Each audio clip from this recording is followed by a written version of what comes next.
agradecer a Ana Paula pelo convite, é sempre um prazer falar. É a segunda vez que eu venho à Faculdade de Letras da Universidade de Lisboa falar sobre minha conta, sobre a questão do insólito. Em 2013, a professora Ana Mafalda Leite me fez o mesmo convite com uma turma que ela tinha de pós-graduação.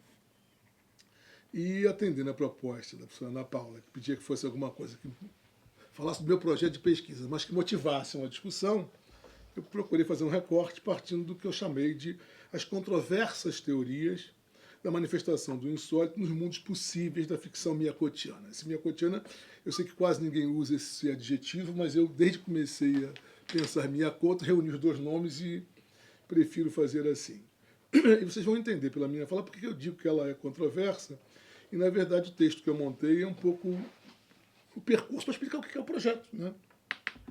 Então, qualquer coisa pode levantar o dedinho, parar, cortar, a gente conversa. Eu vou tentar ler para não me perder e tentar fazer um texto quanto mais possível próximo da oralidade. Ele não é nem um texto publicado. Sim, queres um bocadinho de água? Não precisa não, Paulo, te agradeço. Então vamos lá, então. A ficção de Miyakoto se nutre parasitariamente, né? Estou dizendo isso conforme Humberto Eco comenta que toda ficção é parasitária, da realidade referencial cronotópica. Estou pensando nessa relação entre síntese de tempo e espaço, como definiu Bakhtin, né? De um mundo que é pretensamente real, no qual o escritor experiencia suas vivências cotidianas. No caso de Miyakoto, esse mundo é Moçambique, que é o seu país de nascimento, de formação social, cultural e cidadã. Ele afirma o tempo todo, sou um cidadão moçambicano. Uma das 5 ex-colônias portuguesas na África, membro dos Pálopes. A obra do escritor moçambicano, do Miyakoto, que escreve e publica em língua portuguesa, aquela língua que outrora, né, chegaram às colônias como sendo a língua do colonizador, mas que paulatinamente tornou-se a língua de variados povos espalhados por todos os 5 continentes, e hoje conta com mais, né, de 200 milhões de falantes no Brasil, por exemplo. Né? Essa obra do Miyakoto ficcionaliza mundos possíveis de África, estabelece diálogos com estados à volta de Moçambique e, consequentemente, com as outras 4 ex-colônias portuguesas que, a despeito das muitas divergências de ordem vária, e a gente sabe que elas existem, representam ainda hoje um cenário de África lusófona. Esse mundo se constitui de estados africanos cujas expressões culturais oficiais se fazem conhecer mundo afora por meio da língua portuguesa, aquela que, zarpando da ocidental pré-lusitana, né, por mares nunca antes navegados, chegou à África, à Ásia, a Oceania e a América. Essa introdução está muito baseada no que eu também penso a partir do que o próprio Miyakoto pensa nos seus artigos de opinião, principalmente o que está reunido em Pensatempos e em Se Obama Fosse Africano, e outras intervenções. Assim, partimos da premissa de que é incontestável que não haja obra de ficção cuja matéria prima dela para a construção narrativa de seus mundos possíveis, o mundo possível da ficção, não advenha do mundo que o escritor habita. Consideramos essencial para o estudo narrativo e para quaisquer outros que tomem o objeto literário como centro de sua discussão, né, privilegiando especialmente o enredo distinto da história, como bem pensaram os estruturalistas. Então eu acho que quando você pensa o texto literário no universo dos estudos literários, narrativos mais particularmente, interessa muito mais especificamente o enredo do que a história. Toda obra de ficção semiotiza alguma realidade que lhe é externa e da qual se apropria para estabelecer seu sistema de mundo possível, no qual se dá a diegese narrativa. Pois defendemos a ideia de que qualquer discurso ficcional é, em certa medida, obrigatoriamente mimético, podendo variar seu grau de representação, segundo, por exemplo, defendeu Paul Ricoeur já. Logo, espaço, tempo, ação e personagens que exercem ou sofrem as ações narradas em dado tempo e espaço, as categorias essenciais da narrativa, né, são construtos discursivos de realidades possíveis a partir de um universo físico e de existência tida como admitida como real no dia a dia dos seres humanos, sujeitos da produção do texto, seja como autor, né, seja como leitor. Até aqui ficam, portanto, definidos os nossos pressupostos teóricos e o lugar de onde falamos, sempre que estudamos a ficção de todos os países de línguas, nações ou produtos de qualquer recorte genológico, modal, categorial, discursivo, etc. Esses recortes permitem distinguir literatura de gênero, feminina, queer, literatura menor, fantástica, policial, folhetinesca, entre outras.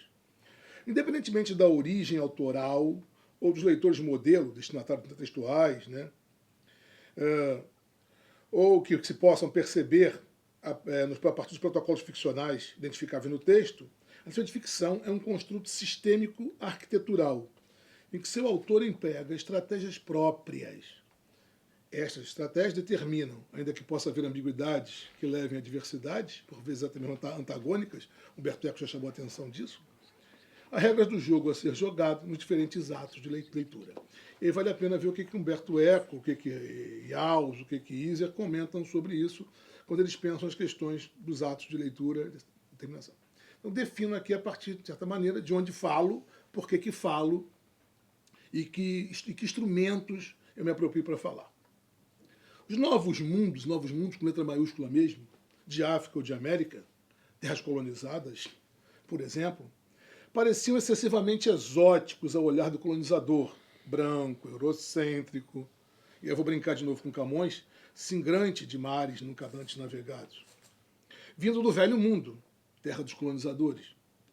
Desde o aspecto físico dos habitantes, amarelos da América e negros da África, até seus hábitos linguísticos, sociais, culturais, religiosos, até a cor local, flora e fauna em especial, tudo que o recém-chegado via, ouvia ou sentia lhe soava estranho, desconforme, inusitado, insólito, porque distante de sua realidade, de sua vivência, de sua experienciação cotidiana em seu mundo de origem, a velha Europa.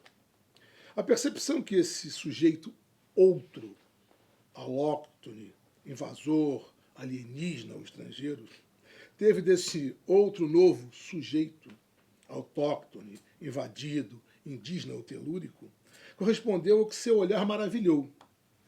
Emprego aqui o verbo maravilhar, que significa provocar assombro, admiração. Maravilhar e seus sinônimos parecem poder participar do mesmo campo semântico de prodígio, maravilha, coisa extraordinária, ou mesmo milagre. O espanto e a admiração provocados pela diferença dispar de mundos, de onde veio o singrante e onde ele está agora, ao deparar com situações que lhes eram inabituais, inusuais, inesperadas. Pouco importa para mim aqui avaliar esse olhar de fora, do alóctone, invasor, alienígena, estrangeiro, sob uma perspectiva crítica socioantropológica. Porque não é de sociologia e de antropologia que vivem os estudos de literatura em sua especificidade própria, senão que dos fundamentos das ciências literárias, que alimentam o estudo de narrativa ficcional. Neste caso, procura-se ver em seu mundo possível, construído discursivamente por meio de linguagem, sob a apreensão de traços presentes no mundo físico pretensamente real em que se insere autor e leitores, o que se procura ver? As estratégias de que o autor lançou mão para edificar sua obra como um produto sistêmico arquitetural. Para esse caso, recorreremos aos estudos narrativos, herdeiros da evolução da narratologia semiológica surgida na esteira do estruturalismo. Fica igualmente definido que não nos importa se a realidade cotidiana de Moçambique e mesmo de todo o resto de África ou de qualquer outro cronótopo que sirva de pano de fundo para a elaboração de uma narrativa literária seja ou não exótica, sobrenatural, estranha, maravilhosa, prodigiosa, insólita. Isso porque não pretendemos tratar, então, do que conta, relata, narra a obra, a sua história, em foco, mas dos processos dinâmicos, articulações e estratégias narrativas dessa contação, o seu enredo. Pretendemos destacar as estratégias discursivas que sobrelevem aspectos do jogo ficcional proposto ao autor, mediado pelo autor modelo, intermediado pelo narratário, ao seu leitor, demarcado pelo leitor modelo, intermediado pelo narratário. Estou pensando aqui naquela posição de Humberto Eco.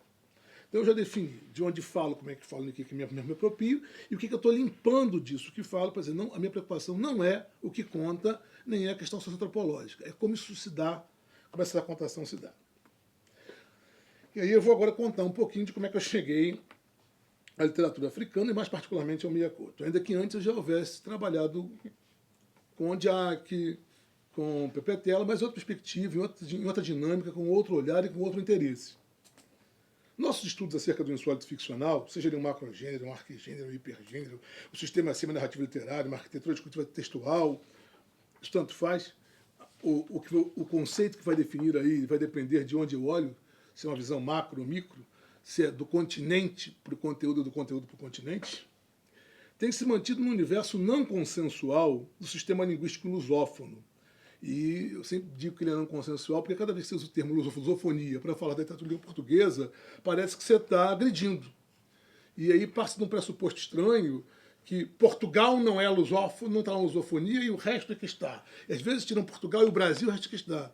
Eu, quando chamo de lusófono, eu estou entendendo Portugal, Brasil, os Palop, Timor-Leste, os enclaves de Goa e Macau e ainda as expressões galegas em língua portuguesa, entendendo que o sistema linguístico originário é o mesmo. Vamos lá. Tem se mantido no universo não consensual do sistema linguístico lusófono, no qual, além da literatura de Portugal, Brasil, Palop, Timor-Leste, enclaves de Goa e Macau, vimos escrevendo a expressão literária em língua galega. Iniciamos pelo estudo de obras dos escritores português Mário de Carvalho e galego Mendes Ferrim, situando-nos no conjunto de ficcionistas da Ibéria Atlântica. Essa delimitação não foi inventada por mim, foi por Castelau, ainda no primeiro quartel do século passado. Esses autores, Ferrim e Mário de Carvalho, teriam incursionado para o maravilhoso, que é uma tendência, né, vinculada à América Latina pela tradição crítica mais conservadora e reacionária, né, estritamente da América Latina, mas que eu entendo, como uma vertente possível de qualquer literatura que se queira contra-hegemônica. E aí eu deveria ter dito aqui, eu escutei isso da boca de uma pessoa que eu respeito muito, que é o professor Eduardo Portela, da UFRJ, da Universidade Federal do Rio de Janeiro, filho de um profundo estudioso de literatura, Afrânio Coutinho, né? E o Eduardo, numa discussão, dizia exatamente isso, que ele não entende que a literatura real maravilhosa, esta maravilhosa, seja especificamente da América, ou da América Latina, ou da América Hispânica, mas de toda e qualquer literatura que se faça ou que se queira contra-hegemônica, né? Que se coloque contra um poder instituído, uma voz de sujeito único. Logo, adiante alargamos o escopo ficcional e incorporamos o escritor brasileiro Murilo Rubião. Nessa etapa, havíamos abarcado o representante da expressão nacional brasileira, da portuguesa e da galega, e pretendíamos então ampliar o leque em direção à literatura dos Palop. Mas nos faltava um autor africano de expressão em língua portuguesa que correspondesse àquelas nossas expectativas. O que eu conhecia não me dava conta. Eu hoje até flexibilizo algumas questões quando penso Pepetela. Então, saímos à procura. Nossa primeira dificuldade, e foi indiscutível, sempre que ensejávamos algum debate com investigadores brasileiros de literaturas africanas e língua portuguesa, e eu tenho muitos amigos nessa área e respeito muito Laura Cavalcante Padilha, Carmelo Santindó Seco, Tânia Macedo, Rita Chaves, o professor Benjamin Abdala, que é um grande amigo, né? O que acontecia? Né? Por exemplo, assim, busca, essa dificuldade qual era? Era que esses africanistas do Brasil admitissem que nos países da África pudesse haver uma literatura insólita. Tendo em vista, diziam eles, né, a realidade telúrica que havia em África, ela mesma, imiscuída, misturada de realia e de mirábia, do real e do maravilhoso, e isso se amalgamava. Dessa maneira, apontar a manifestação do insólito na ficção de qualquer um dos Palop, isso diziam eles, né, seria incidir em gravíssimo erro. Não havia, na visão dessa quase totalidade, estudiosos brasileiros das literaturas, africana e língua portuguesa, a mínima possibilidade de se referir a uma narrativa africana como representante da ficção do insólito. Mais propriamente, se assim se quiser, da literatura fantástica ou maravilhosa. Tratava-se, penso eu, logicamente, de uma maneira equivocada e restritiva, para não dizer, e eu vou ser contundente, absolutamente errônea, de abordar o texto ficcional, deixando de lado, perdendo de vista, seu caráter de construto, produto da elaboração discursiva, a partir de recursos ou estratégias narrativas comprometidas com protocolos da ficção, comuns à arte em sua condição universal. Voltava-se a olhar para a obra literária vendo-a apenas e tão somente como um manifesto de uma condição política, social, cultural, tradicional, nacional, de povos cuja história era contada, esquecendo-se de que o texto-objeto estava impregnado de marcas próprias da arte narrativa. Apesar das necessidades havidas nos momentos de libertação, de se reconhecer a intelectualidade das ex-colônias, se engajava nas lutas e buscava a assunção do caráter nacional. Miyakoto até diz isso num dos artigos dele, né? Mas chegou uma hora que tinha que se passar disso. Esquecia-se de que a literatura de qualquer dos Palop era principalmente a arte da palavra, da linguagem, do discurso. Por consequente, não se devia limitar a abordagem narrativa ficcional a seu conteúdo, a sua história contada, tendo-se naturalmente um contingente sistêmico arquitetônico a ser observado, o enredo, em sua dinâmica processual do contar, relatar, narrar. Eu não estou dizendo em momento nenhum que a literatura não possa e não deva servir a. O que eu estou dizendo é que é um absurdo quando se diz que ela não pode se servir a outra coisa. Quando eu estudo literatura, eu posso dar literatura numa relação sociológica, antropológica, culturalista. Mas não posso dizer que quando uma literatura tem isso como seu fundo muito forte, nas literaturas, né, em certo momento da América Latina e de África como um todo, isso é fato, por isso eu não posso pensar a literatura enquanto construto, enquanto processo, enquanto relação poético-estética. E, infelizmente, isso é o que se ouviu o tempo todo. Em meio a esse embate, nós fomos acolhidos por Jane Fraga Tutiquian, pesquisador da Federal do Rio Grande do Sul. E nós ancoramos junto à obra de Miyakoto. Jane nos puxou para isso, né? Porque Jane mesmo já tinha estudado a obra de Miyakoto, e aí nós começamos a travar contato com outros pesquisadores, até nem lembrei de puxar aqui, da Federal de Minas Gerais, professora Maria Nazaré Soares Fonseca, que tem, inclusive, uma obra, e tinha um grupo de pesquisa chamado Insólito, especificamente o grupo de pesquisa dele era esse, né? A pesquisa de posicionamento da Jane, né, ela havia estudado 4 escritores de literaturas lusófonas, né?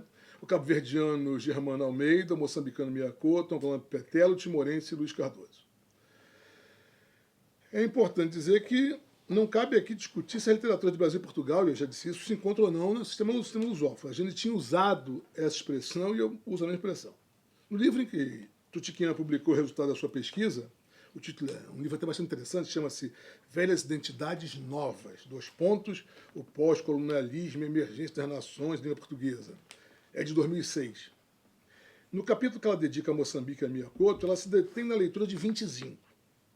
E o faz recorrendo, muitas vezes, a categorizações do maravilhoso e do fantástico, para tensionar em construções paralelas, né, a história, como um cronótipo dos Realia, com as histórias, como um cronótipo dos Mirabilia, a fim de demonstrar que na obra de Miyakoto, e eu estou citando a Jane, identifica-se uma criação universal para uma identidade nacional.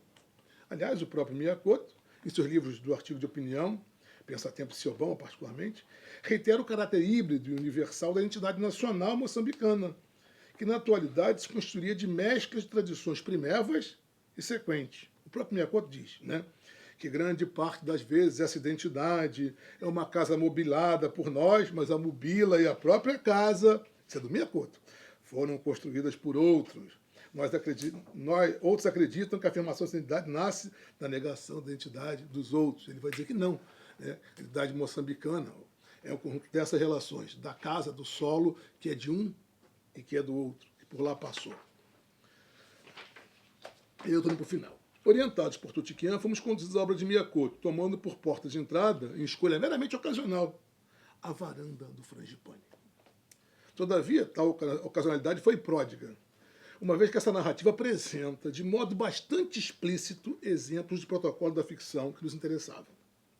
A figuração de uma de suas personagens principais, eu estou usando figuração no sentido que Carlos Reis tem usado ultimamente na Universidade de Coimbra, tem produzido e lançou recentemente um livro chamado do Pessoas de Livro, em que ele dedica 2 capítulos a esse tema. Isso, a esse tema. E eu quero brincar. Eu insisti muito com o professor Carlos Reis. Ele esteve no Brasil, ano passado, na UERJ, durante 90 dias, com uma bolsa da CAPES, dando aula. Esteve em 2 eventos. Eu disse, Carlos, o que é o diabo da figuração que você fala e não define? E aí, recentemente, num evento acontecido no final do ano retrasado, pela primeira vez ele define o conceito. A revista que saiu esse ano, desta grossura, ele define o conceito e aí retoma em 2 capítulos a definição do conceito com um conceito em construção, um processo dinâmico. Né? Então, vamos lá. Né? Deixa eu me achar de novo. A figuração de uma de suas personagens principais, Isidine Naita, corresponde à modalização de uma figura cujo olhar denuncia a estranheza do outro, frente aos eventos narrados, no nível da própria diegese.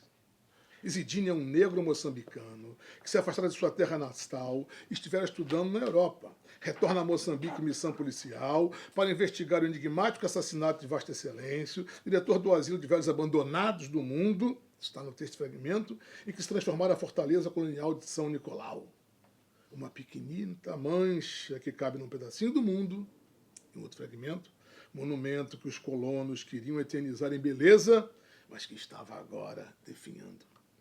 A personagem, Isidine, guarda em si variados traços de composição insólita, incoerente, incongruente, metafísica, destoando do paradigma natural e ordinário do sistema semi-narrativo literário e real naturalista, que é basicamente o paradigma que a gente sempre usa, né, como modelo, desde que o romantismo, enquanto estética do século XIX se colocou como grande sistema, esse sistema narrativo acaba sendo a expectativa e, por exemplo, durante muito tempo, a literatura fantástica, policial, acabou jogada no grupo da literatura menor, porque fugia desse sistema. O corpo de Isidine serve à instalação de Hermelino Mucanga, enterrado sem as cerimônias exigidas pela tradição e remexido em seus restos, deixados às margens, às raízes da frangipaneira para servir de herói. Ele vai habitar, né, se instalar no corpo de Naíta, na qualidade de Chipoco, a fim de remorrer para, elevado à condição de herói, que nunca foi, ele diz isso, conquistar os rituais necessários ao enterro, que antes não tivera. Essa personagem é um exemplo do duplo. Figuração de personagem muito cara é diferente vertente da literatura fantástica, pois reúne em sua composição as faces de Hermelino Mucanga, que crê em toda a tradição de seu povo e a sabe explicar detalhadamente, chegando a manter relações próximas e diretas com o pangolim, o Halakavuma, que lhe franqueia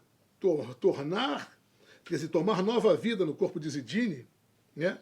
E por outro lado, Isidine Naíta, que é o cético, o incrédulo, que perdeu os laços com a sua cultura natal e não entende nem o que lhe dizem, nem o que se passa ao seu redor.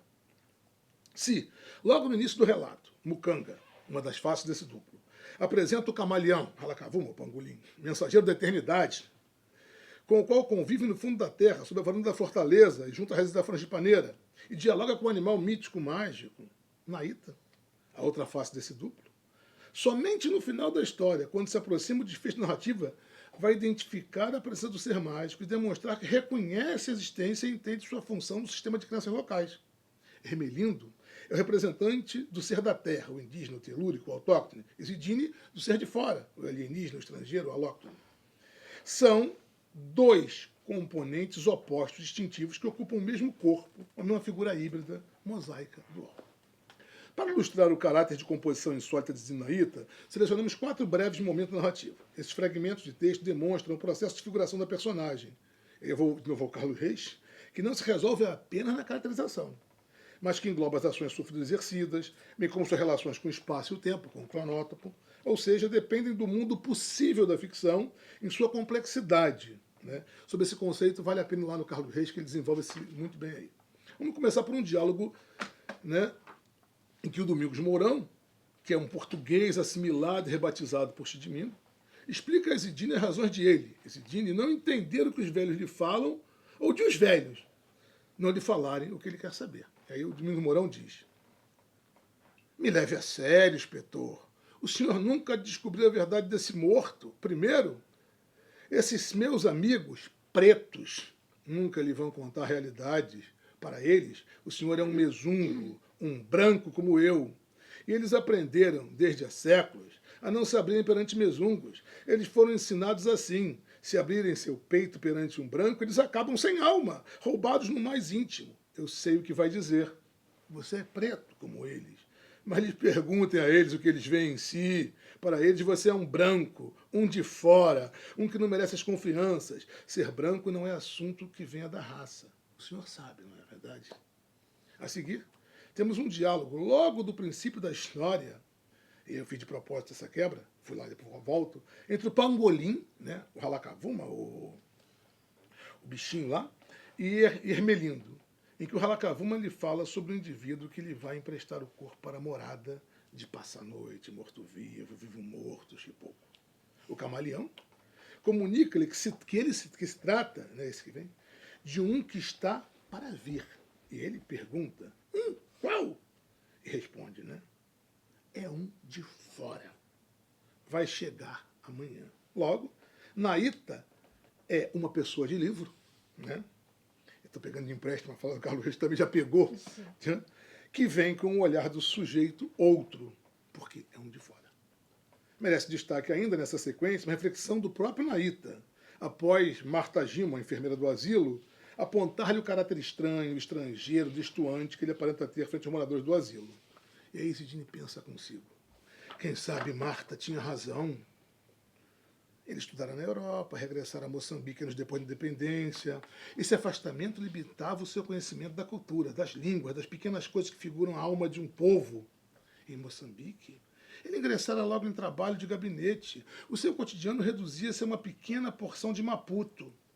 Pouco mais que isso. No campo, não passava de um estranho. E a história mesmo, né? Apenas se encaminha para o desfecho quando Zidane retoma seu lugar de sujeito, permutando as posições de outro, na qual inicia quando adentra o relato, e de eu, na qual passa a estar quando se reconcilia com suas tradições. Trata-se do episódio ocorrido entre Naíta e Marta, né? E aí eu vou citar o próprio texto. Um volume estranho no vestido chamou a atenção do inspetor. O vestido de Marta.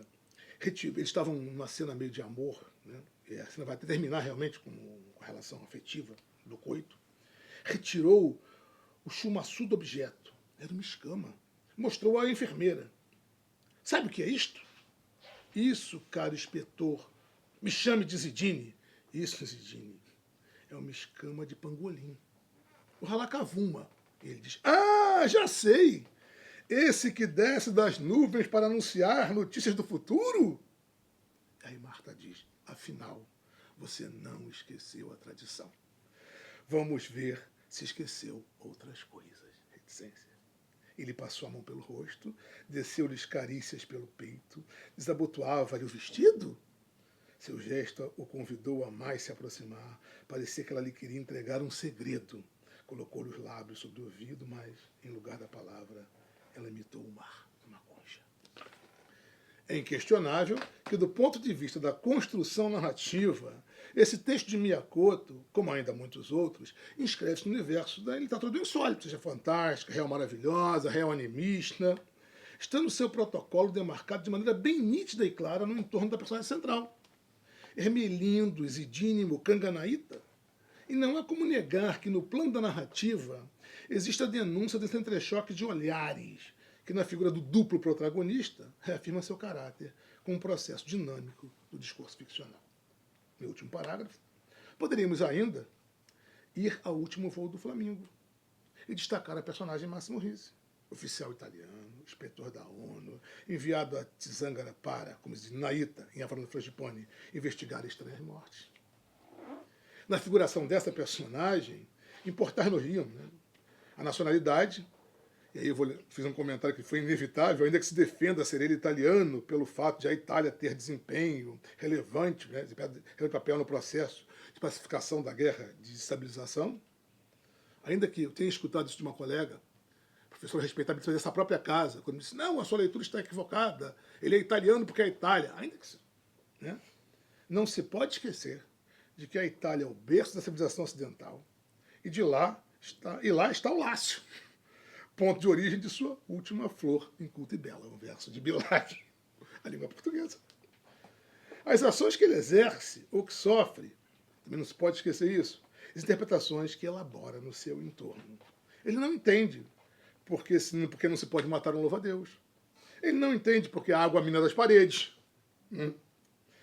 Além de, especialmente, e aí o ponto, estou fechando agora, eu não citei, me referi, o seu diálogo com o tradutor que o acompanha, quando ele diz, e aí eu vou citar literalmente a fala, que o problema dele naquele lugar não é a língua. O que eu não entendo é este mundo daqui. Todavia, nós vamos avançar neste momento, nessa obra, nessa possibilidade de ilustração dos protocolos ficcionais que nos interessam, mas, e como já observei, né, são férteis no conjunto da obra de Miyakoto.